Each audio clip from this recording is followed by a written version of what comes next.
Hello બેટા, જય Shri Krishna, good morning. બોલો શું કહો છો? જોરદાર, તૈયાર? શરૂ કરે? ઓકે. વાંચીને ખુશ થઈ ગયા હશે, હે ને? નવું ચેપ્ટર આજે લાલા સર નવું ચેપ્ટર ચાલુ કરશે, હે ને બેટા? ઓકે, ચાલો ચાલુ કરીએ. ચેપ્ટર નંબર 14 આંકડાશાસ્ત્ર. ઇંગ્લિશમાં આપણે એને કહીશું સ્ટેટિસ્ટિક્સ. ચેપ્ટર નંબર 14 આંકડાશાસ્ત્ર, સ્ટેટિસ્ટિક્સ.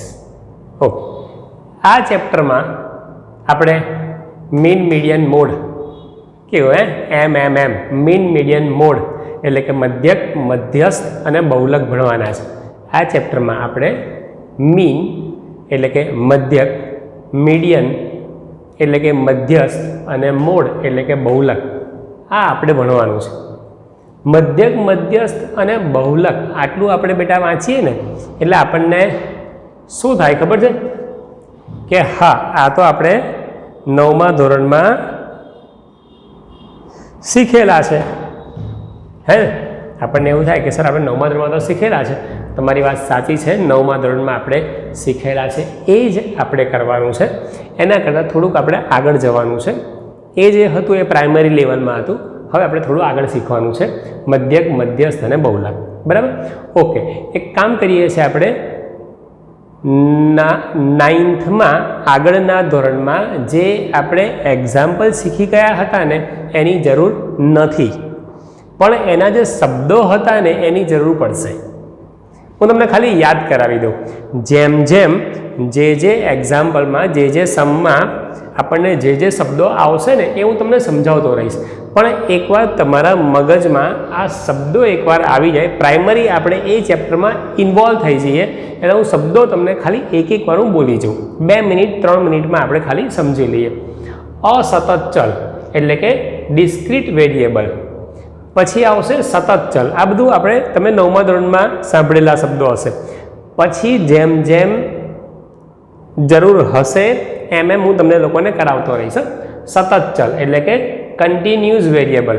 અસતત ચલ, સતત ચલ, વર્ગીકરણ એટલે કે ક્લાસિફિકેશન. બરાબર? એટલે કે વર્ગીકરણ, ક્લાસિફિકેશન. પછી નવો શબ્દ છે વર્ગ અથવા વર્ગ અંતરાલ. બંને એક જ છે, વર્ગ અથવા વર્ગ અંતરાલ. વર્ગ એટલે કે ક્લાસ અને વર્ગ અંતરાલ એટલે કે ક્લાસ ઇન્ટરવલ. આ બધા શબ્દો આપણે સાંભળેલા છે. આવૃત્તિ એટલે કે ફ્રીક્વન્સી. બરાબર? વર્ગ લંબાઈ એટલે કે ક્લાસ લેન્થ. યાદ આવે છે ધીમે ધીમે શબ્દો? આવૃત્તિ વિતરણ, ફ્રીક્વન્સી ડિસ્ટ્રીબ્યુશન, અસતત આવૃત્તિ વિતરણ, ડિસ્ક્રીટ ફ્રીક્વન્સી ડિસ્ટ્રીબ્યુશન, સતત આવૃત્તિ વિતરણ, કન્ટિન્યુઅસ ફ્રીક્વન્સી ડિસ્ટ્રીબ્યુશન. આ બધા શબ્દો યાદ આવે છે? અધસીમા, લોઅર ક્લાસ લિમિટ, ઉર્ધ્વસીમા, અપર ક્લાસ લિમિટ. હજુ થોડા શબ્દો બાકી રહ્યા, તમને કરાવું, બોર્ડ ભરાઈ ગયું એટલા માટે ફરીવાર યાદ કરાવી દઉં. આ ચેપ્ટરમાં આપણે મધ્યક, મધ્યસ્થ અને બહુલક એટલે કે મધ્યક એટલે કે મીન, મધ્યસ્થ એટલે કે મીડિયન, બહુલક એટલે કે મોડ, આ 3 આપણે ભણવાનું છે. બરાબર? જેવી રીતે 9થમાં તમારે આલેખ હતા, સ્તંભાલેખ અને આવૃત્તિ બહુકોણ. આ જે 2 આલેખો હતા 10થમાં. હવે આ ધોરણમાં પણ આપણે એવા આલેખ શીખવાના છે, એ પછી આપણે ચર્ચા કરીએ છીએ. બરાબર બેટા?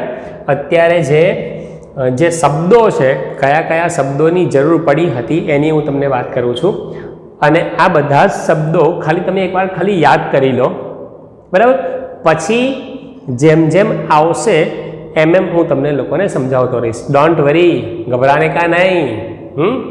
અસતત ચલ, સતત ચલ, વર્ગીકરણ, વર્ગ અથવા તો વર્ગ અંતરાલ, આવૃત્તિ, વર્ગ લંબાઈ, આવૃત્તિ વિતરણ, અસતત આવૃત્તિ વિતરણ, સતત આવૃત્તિ વિતરણ, અધસીમા, ઉર્ધ્વસીમા. બરાબર? ઓકે બેટા, નવા શબ્દો નાઇન્થમાં જે આપણે ભણતા હતા એ જ શબ્દોની વાત કરીએ છીએ. જેમ જેમ એક્ઝામ્પલમાં આવશે એમ એમ હું તમને લોકોને સમજાવતો જઈશ. અત્યારે ખાલી તમે બધું યાદ કરી લો. બરાબર. નવા શબ્દો છે અધસીમા બિંદુ. અધસીમા બિંદુ. બરાબર. ખરા ખરા શબ્દો આવે નહીં તો એ તો હવે શીખવા તો પડે જ ને ભાઈ. લોઅર બાઉન્ડ્રી પોઈન્ટ અધસીમા હતું ને, અધસીમા એના પરથી આવ્યું અધસીમા બિંદુ. બરાબર. ઉર્ધ્વસીમા અપર બાઉન્ડ્રી પોઈન્ટ.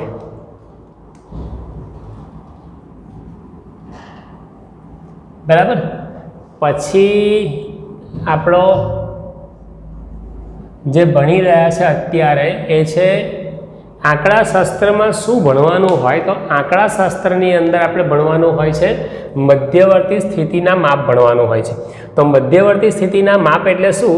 તો કે મેજર્સ ઓફ સેન્ટ્રલ ટેન્ડન્સી. મધ્યવર્તી સ્થિતિના માપ એને ઇંગ્લિશમાં આપણે કહીશું મેજર્સ, એટલે કે મેજર એટલે કે માપ. બરાબર. Of central tendency. બરાબર. ઓકે.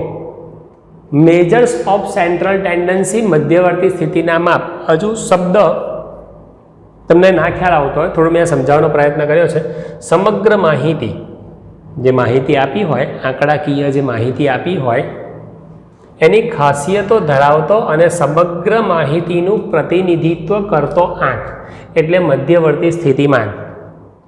હું તમને દાખલા તરીકે સમજાવું ને. ધારો કે માની લો કે તમારા મેથેમેટિક્સમાં 100માંથી 90 માર્ક આવ્યા, 90 માર્ક્સ આવ્યા.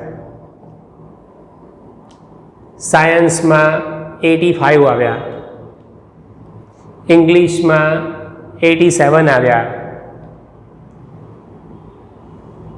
ગુજરાતીમાં 75 આવ્યા, એસએસમાં 80 આવ્યા. હું આશરે બોલું છું. પછી તમને કોઈ મિત્ર મળે છે સંસ્કૃતમાં અને બધામાં વગેરે વગેરે 82 ને 85 ને 87 ને 90 92 વગેરે વગેરે. પછી તમને કોઈ મળે છે, મિત્ર મળે છે અને તમને તમારો ફ્રેન્ડ એવું પૂછે છે કે ભાઈ તારા કેટલા ટકા આવ્યા. શબ્દો સમજજો કહું છું. ભાઈ તારા કેટલા ટકા આવ્યા. તો તમે એને એવું કહેવા નહીં બેસો કે મારા મેથ્સમાં 90 આવ્યા, સાયન્સમાં 85 આવ્યા. તમે સમજો છો હું શું કહું છું તે?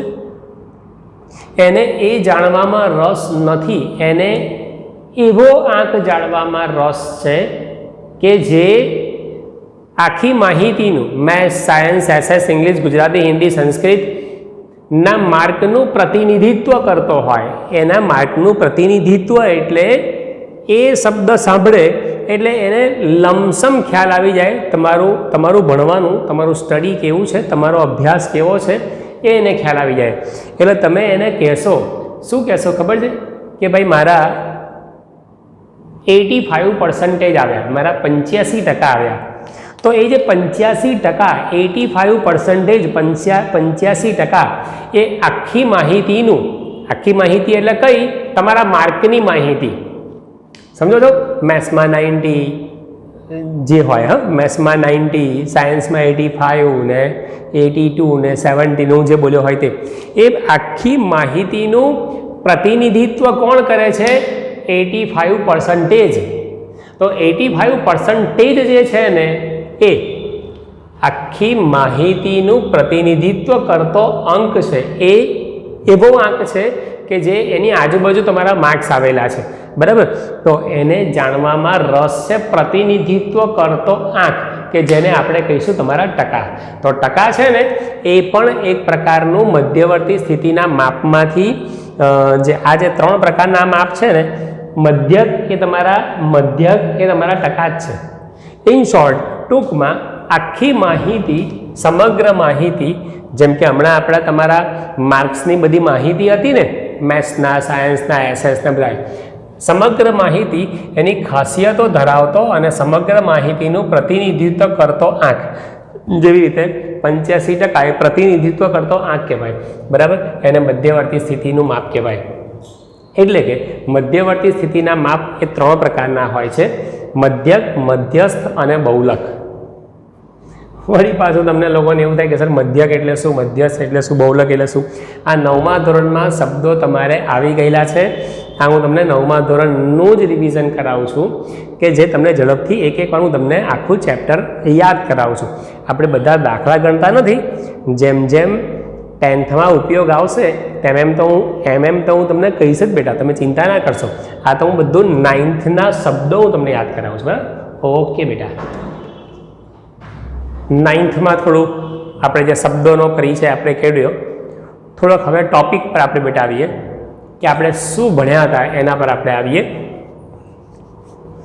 શબ્દો જે મેં તમને હમણાં અત્યારે કરાવ્યા એ લર્ન કરવાની, મોઢે કરવાની, ગોખવાની કંઈ જરૂર નથી, પણ એનાથી તમને પરિચય હોવો જરૂરી છે. એ તમે જાણતા હોવા જરૂરી છે. બરાબર? મધ્યક એટલે કે મીન, એની આપણે ડિટેલમાં વાત કરીએ. મધ્યક એટલે હું તમને કહું, હમણાં મેં તમને પેલું જે ટકા કરાયો ને, ટકા મેથ્સમાં 90 ને સાયન્સમાં 85 ને જે હોય, ઇંગ્લિશમાં 82 ને જે બી હોય, બરાબર, એ મધ્યક જ હતો. કેવી રીતે? કેવી રીતે સમજાવું? બધા જ અવલોકનોના કિંમતના સરવાળાને અવલોકનોની કુલ સંખ્યા વડે ભાગતા જે કિંમત મળે તેને આપેલ અવલોકનોનો મધ્યક અથવા તો સરેરાશ કહે છે. સમજાયું તમને?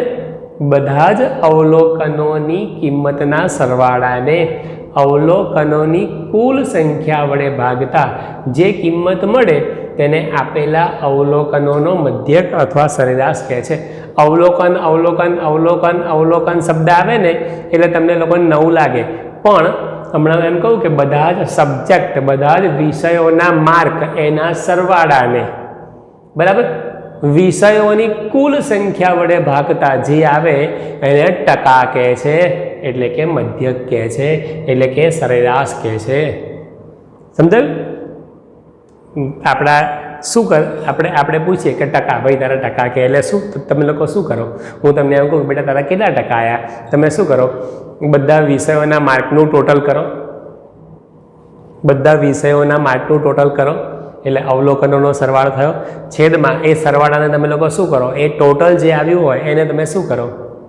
એને વિષયની સંખ્યા વડે ભાગી નાખો. તો એને અવલોકનો, એને તમે શાના વડે? અવલોકનોની કુલ સંખ્યા વડે ભાગો છો કે નહીં? વિષયની કુલ સંખ્યા. દાખલા તરીકે 7 વિષય હોય તો ભાગ્યા 7. તમે સમજાય છે? ઓકે. એટલે ટૂંકમાં ઇન શોર્ટ મધ્યક એટલે અવલોકનોનો સરવાળો, અવલોકનોનો આ બધાનો આ અવલોકનોનો સરવાળો છેદમાં અવલોકનની સંખ્યા. બરાબર? મધ્યકને સંકેતમાં x બાર વડે દર્શાવવામાં આવે છે. એક્સની ઉપર જે લીટી દોરી છે, લાઈન કરી છે, એને x બાર વડે વંચાય છે. જો x1 x2 x3 x4 up to xn જો એ n અવલોકનો હોય, બરાબર, તો આ બધા અવલોકનોનો મધ્યક, આ બધા અવલોકનોનો મધ્યક એટલે કે મીન, આ બધાના અવલોકનોનો મધ્યક મીન શું થાય? x bar is equal to x1 plus x2 plus x3 up to xn by n. અને શાબ્દિક અને શબ્દોમાં આપણે એવું પણ કહી શકીએ બેટા કે અવલોકનોનો સરવાળો છેદમાં અવલોકનની સંખ્યા. આપણે આવું પણ કહી શકીએ છીએ કે અવલોકનનો સરવાળો x bar is equal to અવલોકનનો સરવાળો છેદમાં અવલોકનની સંખ્યા. જે આ છે એ જ આ છે, જે આ છે એ જ આ છે. ખ્યાલ આવ્યો તમને શું કહું છું એ?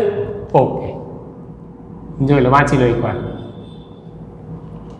x1 x2 x3 up to xn આ n અવલોકનો હોય તો બધા અવલોકનોનો મધ્યક એ અવલોકનોનો સરવાળો છેદમાં અવલોકનની સંખ્યા x1 plus x2 plus x3 up to xn by n.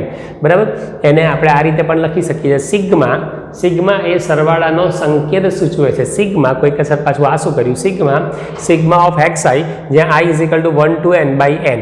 બરાબર? આ સિગ્મા એ સરવાળાનો સંકેત છે. જો અવલોકનો સંખ્યામાં મોટા હોય, ધારો કે માની લો કે અવલોકનો એ મોટા સંખ્યામાં હોય તો ધારેલા મધ્યકની રીતે પણ મધ્યક શોધવામાં સરળતા રહે છે. ધારો કે માની લો કે અવલોકનો એ સંખ્યામાં મોટા છે, સમજો છો? તો મધ્યક શોધવામાં સરળતા માટે આપણે ધારેલા મધ્યકની રીતે પણ કરી શકીએ છીએ. ધારેલો મધ્યક એટલે એવું મધ્યક એવો આપણે છે ને એક મધ્યક ધારી લેવાનું. આ બધું તમે લોકો 9મા ધોરણમાં શીખીને આવ્યા છો. કદાચ આ છે કે નહીં ખ્યાલ નથી, પણ આપણા 10થમાં બધું ઉપયોગમાં આવશે. હું તમને બધું જ કરાવીશ, તમે એકવાર ખાલી રફલી તમે એકવાર ખાલી સમજી લો.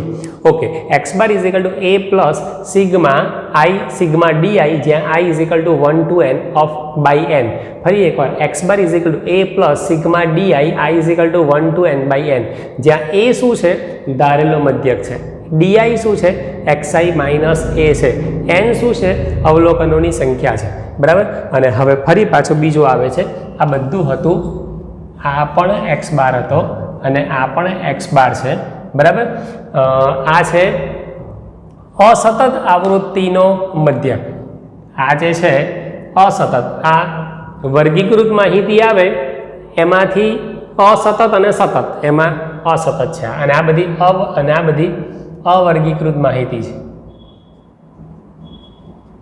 ટૂંકમાં તમે શબ્દોની માયાજાળમાં તમે જશો ને તો તમે ગૂંચવાશો. તમે ખાલી અત્યારે એકવાર સાંભળી લો.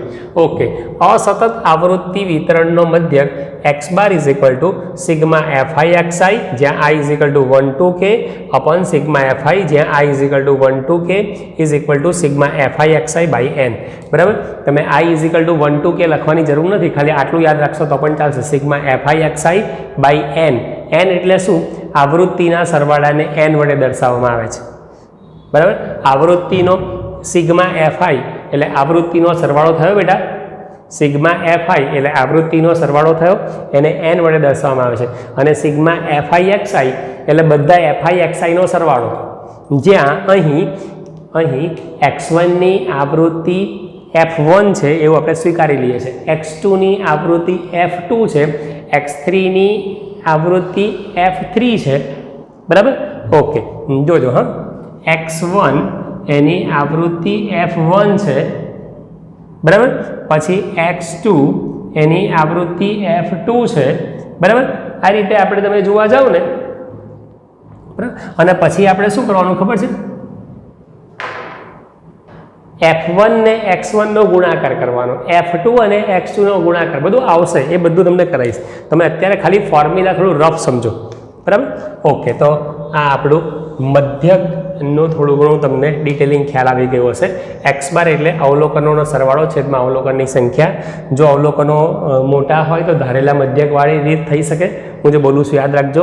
અસતત આવૃત્તિ વિતરણનો મધ્યક શોધવાનો હોય, x bar is equal to sigma fi xi by n, જ્યાં n એ આ જે આવૃત્તિનો સરવાળો છે એને n વડે દર્શાવવામાં આવે છે.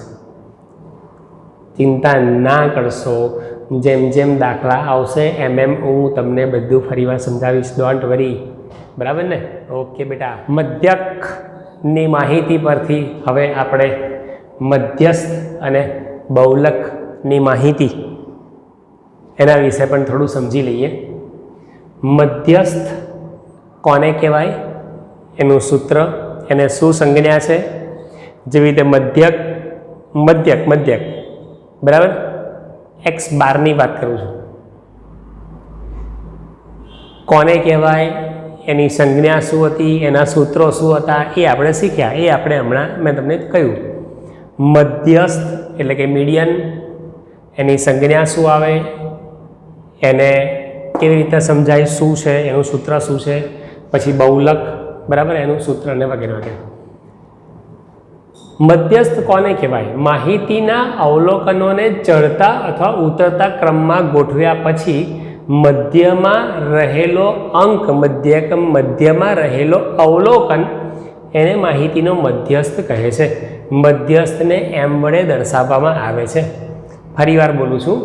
માહિતીના અવલોકનને કાં તો ચડતા ક્રમમાં કાં તો ઉતરતા ક્રમમાં, બરાબર, કાં તો ઇન્ક્રીઝિંગ કાં તો ડિસ્ક્રીઝિંગ, બેમાંથી એક ફોર્મ, ચડતો ક્રમ કે ઉતરતો ક્રમ, ધીમે ધીમે સંખ્યા વધવી જોઈએ કાં તો ઘટવી જોઈએ. બરાબર. એ ક્રમમાં ગોઠવ્યા પછી જે મિડલમાં, મધ્યમાં જે અંક રહેલો હોય, મધ્યમાં જે અવલોકન રહેલું હોય એને મધ્યસ્થ કહે છે. થોડું ચડતા કરતા ચડતા અથવા ઉતરતા ક્રમમાં આવા શબ્દો સાંભળ્યા પછી તમને યાદ આવતું હશે, જે તે સર અથવા મેડમનો ચહેરો યાદ આવતો હશે, હે ને? ઓકે, આ બધી વસ્તુઓ બેટા આવશે, એ હું તમને કહું. ઓકે, મધ્યસ્થને એમ વડે દર્શાવવામાં આવે છે. એની અંદર બે પ્રકારના સૂત્રો છે.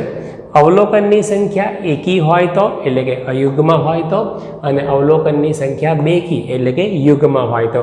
જો અવલોકનની સંખ્યા અયુગ્મ એટલે કે એકી હોય તો મધ્યસ્થ m is equal two n+1/2 અવલોકન. પહેલાં એને ચડતા કાં તો ઉતરતા ક્રમમાં ગોઠવી દેવાના. એ ગોઠવ્યા પછી આપણે આ સૂત્રનો ઉપયોગ કરવાનો. અવલોકનની સંખ્યા, બરાબર, અંકની સંખ્યા, અવલોકનની સંખ્યા જો અયુગ્મ હોય એટલે કે એકી હોય, બરાબર, તો મધ્યસ્થ m is equal two n એટલે અવલોકનો કેટલા છે તે n+1/2 અવલોકન, અને અવલોકનની સંખ્યા યુગ્મ એટલે કે બેકી હોય તો મધ્યસ્થ m is equal two n/2 અવલોકન પ્લસ n/2 પ્લસ 1 અવલોકન અને /2. બરાબર, ફરીવાર બોલું છું બેટા. અવલોકનની સંખ્યા યુગ્મ અથવા તો બેકી હોય તો મધ્યસ્થને m વડે દર્શાવવામાં આવે છે. મધ્યસ્થને m વડે દર્શાવવામાં આવે છે. મધ્યસ્થ m is equal two n/2 અવલોકન પ્લસ n/2 પ્લસ 1 અવલોકન /2. મધ્યસ્થ એટલે કે એમના બે સૂત્રો છે. અવલોકનની સંખ્યા એકી હોય તો અને અવલોકનની સંખ્યા બેકી હોય તો. ઓકે, બહુલક એટલે કે મોડ. આ તમને થોડું યાદ આવ્યું હશે બેટા. હા, ઓકે, બહુલક એટલે કે મોડ ના યાદ આવે તો ચિંતા ના કરશો, જેમ જેમ ઉપયોગ આવશે એમ હું તમને કહીશ બેટા. હા, ઓકે, જેમ આપણા 10th આ બધું આવશે ને હું તમને બધું ફરીવાર યાદ કરાવીશ. પણ આની અંદર આપણે એકવાર અંદર આ ચેપ્ટરમાં આપણે એકવાર અંદર એન્ટર થવું જરૂરી છે. એટલે આપણે આ એકવાર અંદર પ્રવેશ કરી રહ્યા છે, વિષય પ્રવેશ કરી રહ્યા છે, આંકડાશાસ્ત્રની અંદર આપણે એન્ટર થઈ રહ્યા છે. ઓકે, અવર્ગીકૃત માહિતીમાં સૌથી વધુ વખત પુનરાવર્તન પામતો કોઈ અંક હોય, અવલોકન હોય, એને માહિતીનો બહુલક કહે છે. બહુલકને z વડે દર્શાવાય છે. કોઈ એક અંક એવો હોય કે જે વારંવાર આવતો હોય. અવર્ગીકૃત માહિતી 9thમાં અવર્ગીકૃત માહિતી છે, 10thમાં વર્ગીકૃત માહિતી છે. અવર્ગીકૃતમાંથી વર્ગીકૃત તરફ જવાનું છે આપણે. એટલે શરૂઆતમાં પહેલી જ મિનિટમાં તમે પેલો શબ્દ લખેલો જોયો ને કે મીડિયન મોડ, મધ્યસ્થ અને બહુલક 3 શબ્દ જોયો ને ત્યાં તમે લોકો ખુશ થઈ ગયા છો. હાલા આ તો આપણે શીખેલા છે. વાત સાચી છે બેટા તમારી, પણ એ બધું જે 9thમાં હતું અવર્ગીકૃત માહિતી હતી, એમાંથી આપણે વર્ગીકૃત માહિતી તરફ આગળ આપણે જવાનું છે. બરાબર, ઓકે. અવર્ગીકૃત માહિતીમાં સૌથી વધુ વખત પુનરાવર્તન પામતા અવલોકન હોય, સૌથી વધારે વખત જે અંક પુનરાવર્તન પામતો હોય તેને માહિતીનો બહુલક કહે છે. બહુલકને સંકેતમાં સંજ્ઞા તરીકે z વડે દર્શાવવામાં આવે છે.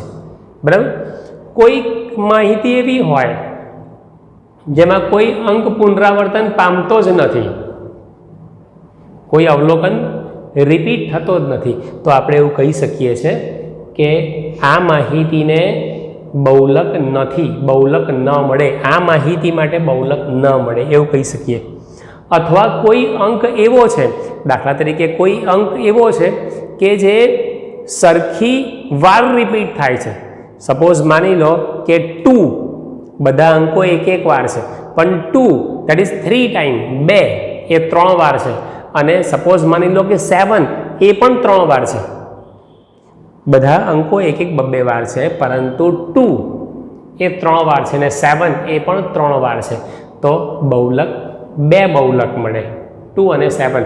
અને એવું પણ મળે કે બહુબહુલકીય, એક કરતાં ઇન શોર્ટ એક કરતાં વધારે બહુલક હોઈ શકે છે.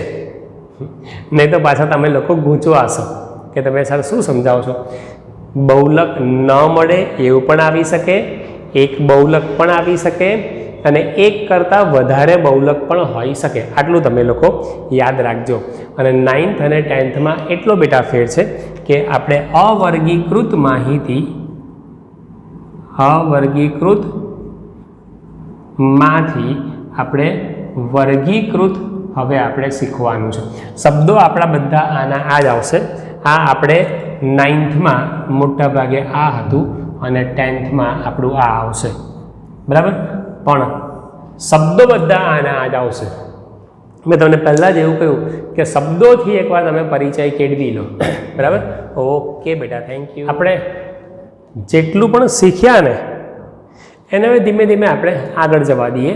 પણ 9thનું જ છે આ ટૉપિક. અત્યારે હું તમને જે કરાવી રહ્યો છું એ 9thનો જ છે. આગળ તમે શીખી ગયેલા છો, બરાબર. અને હવે પછી આપણે 10thમાં આપણે આવીએ. હા, પછી આપણે બેટા નવો ટૉપિક લઈએ. અને આ બધી જ વસ્તુ આપણને 10thમાં કામ લાગશે. ક્યાં કામ લાગશે? એક માર્કનો MCQ હોય, એક માર્કનો ઓબ્જેક્ટિવ હોય, ત્યાં આ આપણે જેટલું ડિટેલમાં શીખી રહ્યા છે ને એટલું આપણને કામ લાગશે. બેઝિક નોલેજ પણ આની જરૂર પડશે. અને બીજા નંબરમાં નાના નાના દાખલા આપણી એક્ઝામમાં પૂછાય, 10thની એક્ઝામમાં પૂછાય તો પણ કામ લાગશે, બરાબર. ઓકે. એક ટીમે એક શ્રેણીની 10 મેચમાં કરેલા ગોલની સંખ્યા નીચે મુજબ છે. 2, 3, 4, 5, 0, 1, 3, 3, 4, 3. તો ગોલનો મધ્યક શોધો, મધ્યસ્થ શોધો અને બહુલક શોધો. 3 પોઈન્ટ એક સાથે આવી ગયેલા. હવે તમને આવડી જશે. હવે તમને આખું રિવિઝન થઈ જશે. એક ટીમ છે કે જેણે પેલું હોકી આવે ને ફૂટબોલ આવે ને પેલું ગોલ કરે ને, ગોલ, યસ, ગોલ, બરાબર. ગોલ કરે ને બધા. ઓકે, જજો. આપણે ક્રિકેટમાં રન આવે એવી રીતે આમાં ગોલ આવે, ગોલ. એક ટીમે એક શ્રેણીની 10 મેચ રમાય છે. 10 મેચમાં કરેલા ગોલની સંખ્યા. એક ટીમ છે જેણે પહેલી મેચમાં 2 ગોલ કર્યા, બીજી મેચમાં 3 ગોલ કર્યા, ત્રીજી મેચમાં 4 ગોલ કર્યા, ચોથી મેચમાં 5 ગોલ કર્યા, પાંચમી મેચમાં 0 ગોલ કર્યા, એટલે કે ગોલ ના થયા, છઠ્ઠી મેચમાં 1 ગોલ કર્યો. એ પ્રમાણે છે. તો ગોલનો મધ્યક શોધો, મધ્યસ્થ શોધો અને બહુલક શોધો, બરાબર બેટા.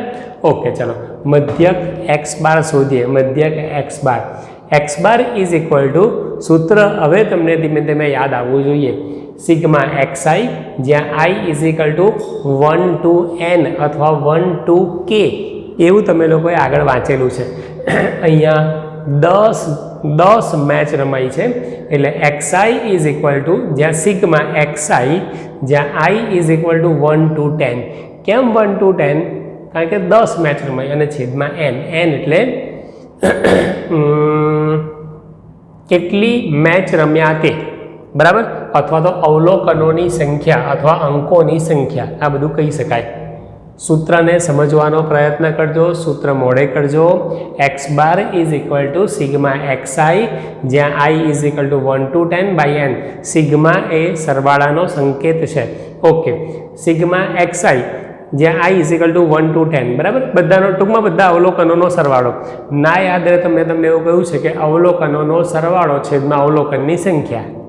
અવલોકનનો સરવાળો 2 + 3 + 4 + 5 + 0 + 1 + 3 + 3 + 4 + 3 upon 10 છેદમાં 10. કેમ 10?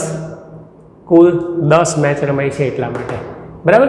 ઓકે, આ બધાનો સરવાળો બેટા 28. આ બધાનો આ 2 + 3 5, 5 + 4 9, 9 + 4 2 + 3 5, 5 + 4 9, 9 + 5 14, 14 + 0 14, 14 + 1 15.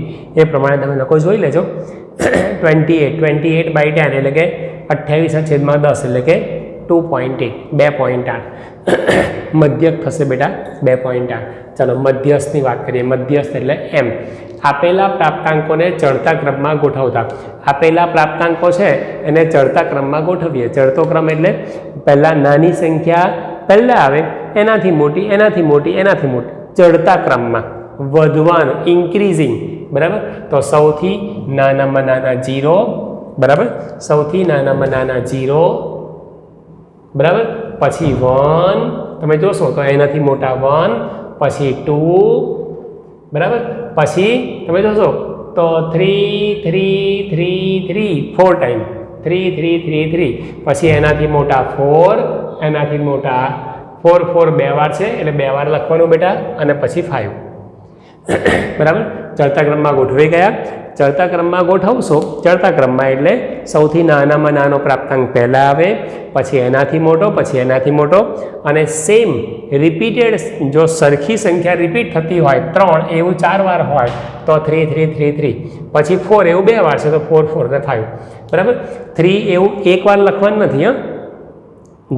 3 4 વાર હોય તો 3 ને 4 વાર આપણે 3 એવું 4 ટાઈમ્સ 4 વાર લખવાનું છે. ઓકે, અહીં n is equal two 10, n is equal two 10, 10 match છે ને બેટા, 10 પ્રાપ્તાંક છે. તમે ગણશો તો 10 છે. 1, 2, 3, 4, 5, 6, 7, 8, 9 અને 10. n is equal two 10. 10 એટલે બેકી સંખ્યા થઈ, ઇટ્સ ઇવન નંબર. બરાબર, બેકી સંખ્યા થઈ, અને બેકીને આપણે કહીશું યુગ્મ. અને મધ્યસ્થના 2 પ્રકારના સૂત્રો હતા. બરાબર, જો પ્રાપ્તાંકોની સંખ્યા અવલોકનની સંખ્યા એકી હોય તો, અવલોકનની સંખ્યા બેકી હોય તો. અવલોકનની સંખ્યા બેકી હોય તો n/2મું અવલોકન પ્લસ n/2 પ્લસ 1મું અવલોકન બાય 2. સૂત્ર લાંબુ છે પણ અઘરું નથી. અને જો અવલોકનની સંખ્યા એકી હોય તો n+1/2મું અવલોકન. બરાબર, જો અવલોકનની સંખ્યા n એકી હોય તો m ઇઝ ઇક્વલ ટુ n+1/2મું અવલોકન. યાદ આવ્યું બેટા? ક્લિયર ને? જો અવલોકનની સંખ્યા એકી હોય તો આ સૂત્ર આવે, અવલોકનની સંખ્યા બેકી હોય તો આ સૂત્ર આવે. ક્લિયર? અત્યારે અવલોકનની સંખ્યા બેકી છે એટલે આપણે સૂત્ર મૂક્યું છે, યાદ રાખજો. n/2મું અવલોકન પ્લસ n/2 પ્લસ 1મું અવલોકન બાય 2. અહીંયા n/2 તમે યાદ રાખશો ને એટલે આની અંદર ખાલી +1 જ કરવાના છે બાય 2. ઓકે, nના બદલામાં કેટલા બેટા? 10, એટલે 10/2મું અવલોકન. સમજો, nના બદલામાં 10, અહીંયા જો બેટા, nના બદલામાં 10, 10/2મું અવલોકન પ્લસ nના બદલામાં 10, 10/2 પ્લસ 1મું અવલોકન બાય 2. 10/2 એટલે 5, 10/2 એટલે 5, 5મું અવલોકન પ્લસ 10/2 એટલે 5, 5 પ્લસ 1 એટલે 6, 10/2 કટ કરશો એટલે 5. બરાબર, ફરી વાર કહું, nના બદલામાં 10 મૂકો, 10/2મું અવલોકન એટલે કે 5મું અવલોકન, ફરી પછી 10/2 એટલે છેદ ઉડશે એટલે 5, 5 વત્તા 1 એટલે 6, છઠ્ઠું અવલોકન બાય 2. 5મું અવલોકન કયું આવે છે બેટા? 5મું અવલોકન એ પહેલું, બીજું, ત્રીજું, ચોથું અને 5મું. બરાબર, 5મું અવલોકન 3, પછી છઠ્ઠું અવલોકન પહેલું, બીજું, ત્રીજું, ચોથું, 5મું અને છઠ્ઠું. છઠ્ઠું અવલોકન, 5મું અવલોકન છે 3, છઠ્ઠું અવલોકન છે 3/2. 3 + 3 એટલે 6/2, 3 + 3 એટલે 6/2, અને 6/2 6/2 તમે કટ કરશો, ઉડાવશો તો 3 આવશે. આમ મધ્યસ્થ બરાબર 3. બરાબર, અને બહુલક એટલે વધારે વાર. બહુલકને મેં તમને શું કહ્યું બેટા? સૌથી વધુ વખત આવતો પ્રાપ્તાંક. તો તમે અહીંયા જોશો તો સૌથી વધુ વખત 3 એ સૌથી વધારે વાર આવે છે. 3 આપેલા અવલોકનમાં 3 એ સૌથી વધુ વખત એટલે કે 4 વાર આવે છે. આપેલા અવલોકનમાં 3 એ સૌથી વધુ વખત એટલે કે 4 વાર આવે છે, અને એ સૌથી વધુ વખત આવે છે એટલે બહુલક z = 3. પછી ભૂલમાં 4 ના લખતા. કયો અંક વધારે વાર આવે છે? તો 3 એ 4 વાર આવે છે એટલે બહુલક z = 3. બરાબર, તમને થોડો બેટા ખ્યાલ આવ્યો હશે. અને 9મા ધોરણનું ઘણું બધું મેં તમને ઓલરેડી શીખવાડ્યું, થોડું ઘણું બધું મેં તમને યાદ કરાવ્યું. બરાબર, ના ફાવે, જોકે ના ફાવે એવું છે જ નહીં બેટા, હું તમને એટલું ધીમે ધીમે કરાવું છું એટલે ના ફાવે એવું છે જ નહીં. આની સાથે આપણો 9મા ધોરણનો ઘણો બધો કન્ટેન્ટ પૂરો થયો. બરાબર, હવે જેમ જેમ આવશે ને 10thનું જેમ જેમ આવશે ને આ બધી વસ્તુ તમને ફરીવાર કરાવીશ, ડોન્ટ વરી. હા બેટા? ઓકે, થેન્ક યુ બેટા, bye, see you, have a nice day, bye બેટા, બાય.